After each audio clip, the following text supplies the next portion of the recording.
Hello. Good morning. Mwaramutse neza mumeze bo. Hari ukuntu umuntu ajya yicara akibuka nk'ibintu ubungubu numvaga ko kuri iyi myaka yanjye nakabaye hari amashuri nari mfite y'inzozi zanje muri ayo nayo muri za Canada yararimo nayo mu bindi bihugu yararimo, ariko reka nkubwire ubungubu we birashoboka ko inzozi zaba impamo. Dore rero uko bimeze mu minsi itagera ku 10 kuko itariki 13 z'ukwezi kwa gatanu kuri Romigo Hotel guhera saa 3 za mu gitondo kugera saa 12 hazaba hari abahagarariye ama-université n'amakoleje baturutse muri Canada barenga amakoleje na za université zirenga 15 zose. So rero icyo shaka kubwira nuko niba uri umubyeyi warabitekerezaga warabuzizira yuko umwana wawe yajya kwiga muri Canada, menya ko ngo bishoboka. Niba uri umujene wari warabitekereje kera ukabuzi ko ibyo bintu bidashoboka, menya ko ngo bishoboka ko wajya kwiga muri Canada. So kusanya ibyangombwa byawe by'ishuri, abasegonderi muzana amabireti, muzane na za diplome. Abashaka kwiga masters mwaje mubimbasa ngo na masters se bashaka kujya kwiga, yego n'abashaka kwiga masters birashoboka. Yes, muzane ibyangombwa byanyu, muzane na CV zanyu, ibyo byose mubikusanya ibyangombwa of course, ariko na passport muracyafite iminsi yo kuba muzishaka. Admission ako kanya bihite biba ako kanya.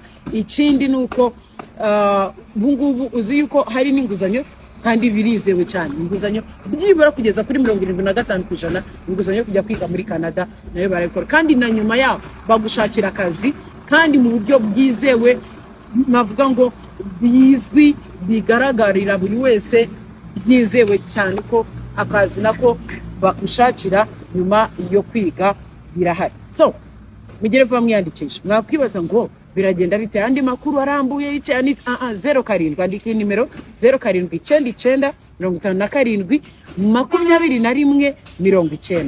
Ikindi wamenya kandi akantu keza cyane benshi mwari mutegereje kumva nuko nta ngwate, nta nubwo bisaba abishingizi, nukuza wowe. Aya ni amahirwe akomeye y'ubuzima bwawe uzaniwe na Changer EdTech.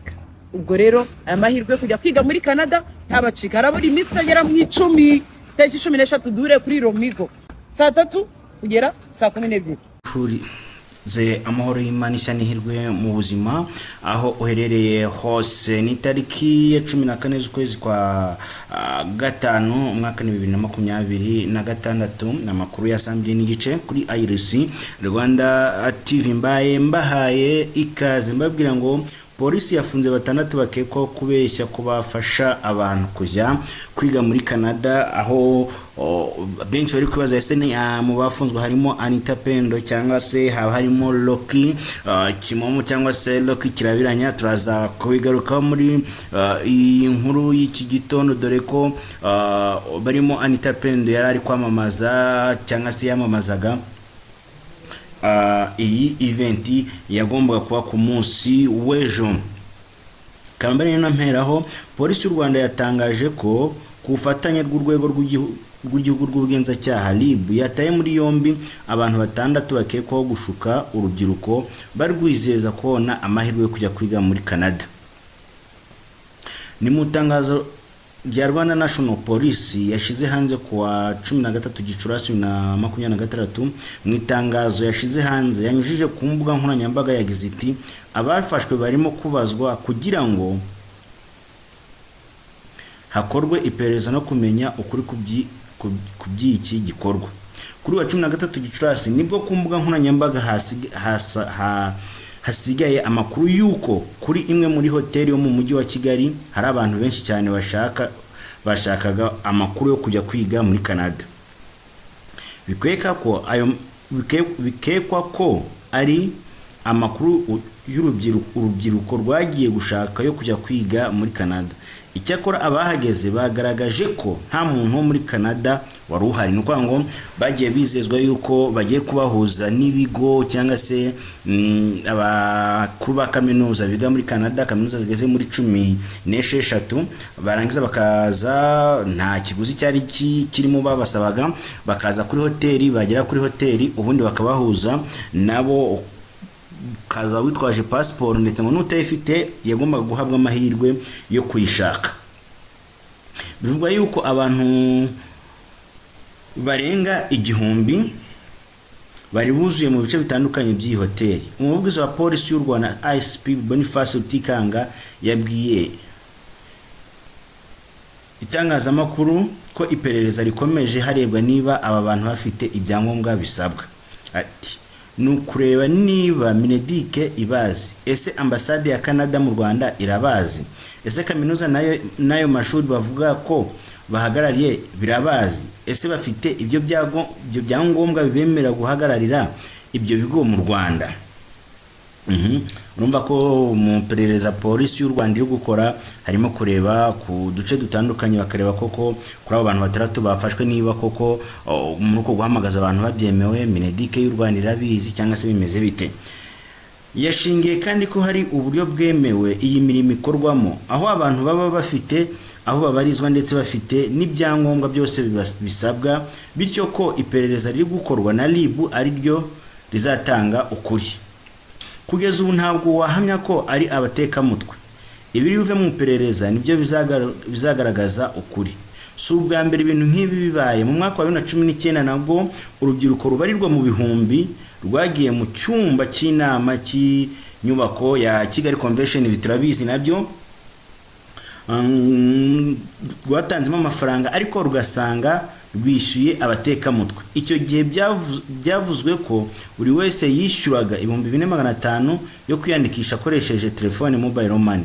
Abandi bishyuye kuri internet, abandi bishyura bageze aho inama yagombaga kubera. Aba bavuga ko iyi nama yiswe Wealth and Fitness Summit bagombaga kuyiboneramo ubumenyi ariko bagahabwa n'amadolari 197 yo kwitabira. Basanze babeshwe. Icyo gihe umuyobozi mukuru wa polisi y'u Rwanda ICG Felix Namuhoranye wari umuyobozi mukuru wungirije wa Rwanda National Police yavuze ko aba bantu batumije urubyiruko banyuze mu nzira zitemewe ariko bagiye kubakurikirana amafaranga bari bariganyije agasubizwa beneyo. Ngibyo rero bya Kigali urubyiruko turakenye nibyo ntawava ngo turi mu byishimo nibihe biba bikaze, ariko ntago ari ngombwa gushiturwa nibonetse byose. Twatuzi imikino y'amahirwe yagiye ibaho mu Rwanda, tuzi uburyo za Alliance in Motion Global zagiye zisubiza abantu kuswa zikaba hekura n'utwo bari bafite bagasigara basabiriza. Ubwo rero birasaba kugira ngo bamwe mu bantu mujye mwumva ahantu mushobora gukora amafaranga ariko mbere yo gushora cyangwa se no gutakazamo umwanya wanyu mumanze kubitekereza mu buryo bwikubye kabiri. Andi makuru wamenya nyuma yuko ubucamanza burekure DJ Toxic, ubushinjacyaha bwajuriye icyemezo cy'urukiko rwategetse ko DJ Toxic akatirwa igifungo cy'imirimo y'inyungu rusange mu gihe cy'amezi 3 asubikiye mu mezi 6 no kwishyura ihazabu ya miliyoni 10,100,500. Aya ni amafaranga atari makeya ku buryo ki utava ngo buri wese yapfa kuyafuadinga no kuyabona. Uretse ko na DJ Toxic ni umukire afite agafaranga hariya iwabo, afite uburyo yabayeho, afite uburyo yakoreyemo amafaranga. Ntabwo navuga ngo DJ Toxic igihano gisubitswe burya gitandukanye n'igihano cyo kuba uri muri gereza. Nicyo kintu cya mbere nababwira cyo nuko kuba uri hanze abari hanze. Ikindi wamenya nuko polisi y'u Rwanda yashyikirije amafaranga 500 umuntu wari wayataye kuwa 23 Mata. Ni inkuru benshi yavugishije benshi ukuntu umuntu hati 500 wari bukene buri hanze aha ukabitoragura warangiza ukabijyanira nyirabyo cyangwa se mwene byo, kuko ni ibintu biba bitavugwaho rumwe nabyo, kuko ibi sinzi ko nabyita, sinzi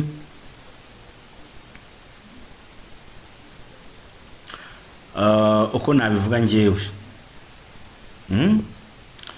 sinzi uko mbyumva, ariko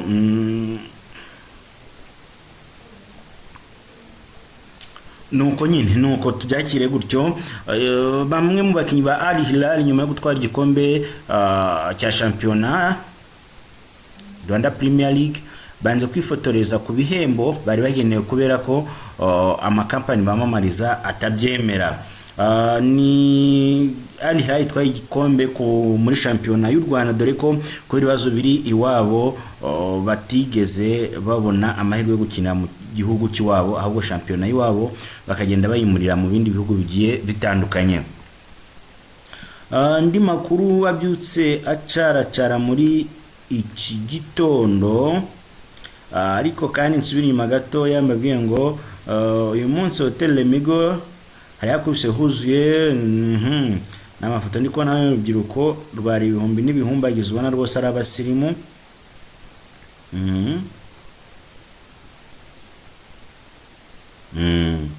Byari bimeze neza rero. Hari ahantu nasomye ngo ni tape ndariko amaze gupostinga mu masaha 23 posting ati igihe cyo kujwigira kw'inyoni kirageze. Nibwo yari amaze gutangazwaho amakuru abivuga yuko ari mu bantu bamamaje yuko muri Lemigo Hotel ariho hazabera uyu muhanga, ariko bikarangira ari ikinyoma. Ese nyuma yaje kubitangarizaho ngo iki yabivuzeho iki Anita Pendo? Yamano yasaba imbabazi abarimo Jihad na bagenzi be bafunzwe kandi baramaze gukatirwa n'urukiko. Benshi batabivuzeho rumwe bavuga yuko yakaba yarabikoze bakiri kuri RIB. Umunyamakuru Jihad yasabye imbabazi, asaba ko yagabanyirizwa ibihano cyangwa akagirwa umwere mu byaha akurikiranweho byo gusakaza amashusho y'urukozasoni y'umuhanzi Yampano n'umukunzi we.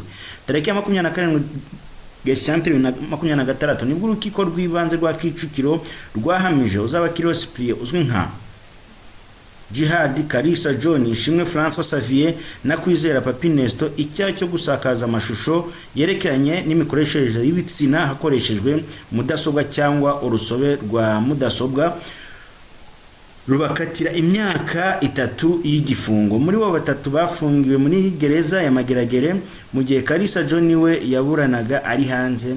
Bahise bajurira iki cyemezo mu rukiko rwisumbuye rwa Nyarugenge. Mbifurije kugubwa neza, amahoro y'Imana abane namwe, mukomeze kuryoherwa n'akarimbo ka Bruce Melody kasohotse ku munsi w'ejo kitwa Detail cyangwa se Detail. Nyagasani abahire.